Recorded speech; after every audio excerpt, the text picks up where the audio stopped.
we got a Twitter storm. Hashtag Ask Cenk. You guys ask me, I answer it. Ambassador Jenny, go.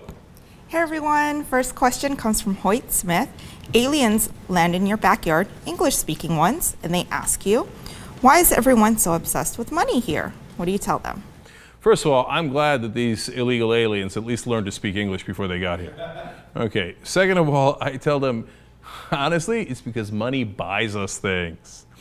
I'm not in the class of liberals who are like, oh, money, I'm like, oh, money, interesting. Anyway, what else?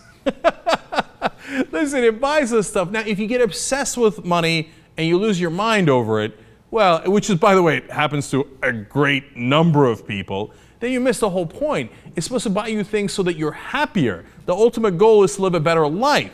And so it's easy for rich people, which they often do, like, oh, money's not everything. Yeah, dude, you got $50 million, so yeah, an extra buck isn't that much for you. But we got to pay the rent. Okay, so of course money is important, but don't lose track of what you're supposed to do. Live a good life. All right, go.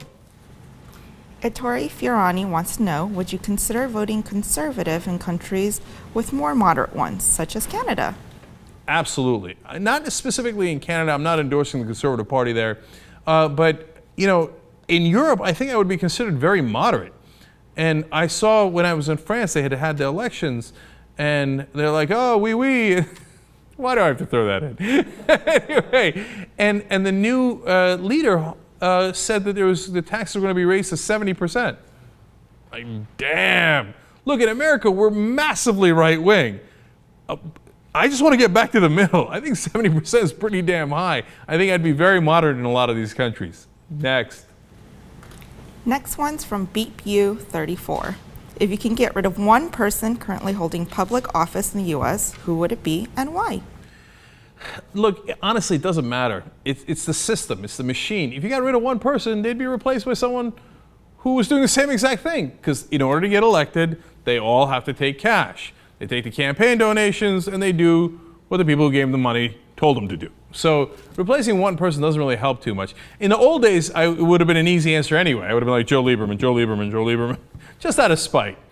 Not necessarily that it was going to get that much better, and one person doesn't make that much of a difference, but it would have been fun. Max Baucus was another one, but he left. Ben Nelson was another one, but he's gone. So right now, if you tell me, like, for example, last thing on this, if you tell me, okay, Obama, you get rid of Obama, the question is, who are you going to replace him with? The person you're going to replace him with is going to be either very similar to Obama, or it could be worse, right? So it's the system that's the problem. And by the way, if you said get rid of Obama but put in, I don't know, Elizabeth Warren, Al Gore, it gets a little better. If I got a choice of who to put in, it's a little different. But overall, you got to change the system. Any one person is not that important. Go. Joseph L. wants to know, how did you get to be so cool? Wrong. Not cool. Next. Next one's from Miss Chiclet. I don't want to live in the U.S. anymore. Where would TYT recommend defectors go? Wrong. Listen, let me tell you a story here and we'll wrap up on this. Back in 2004, it really looked like John Kerry was going to win that night on election night. And we all got excited. There was exit polls showing that he was ahead. And then we thought he was going to come back, and we kept waiting for the comeback as Bush had the lead. And it turned out that he never did come back. The exit polls, for whatever reason, were wrong. And so I remember that night and how incredibly discouraged we were. And we got a caller at the end of the night. We were on radio at the time. And they told a story about how they were in Korea. And at one point, they really needed to hold this certain area. And the captain left this guy in charge and said, I got to go get reinforcements. But they said, we can't hold it. He said, we don't have a choice. We must hold it. And he told them his final order was, hold until relieved. And I love that line, and I love it today. Look, leaving the country doesn't solve a damn thing. You stay here and you fight, and you get back to America that we all love, okay? You hold until relieved.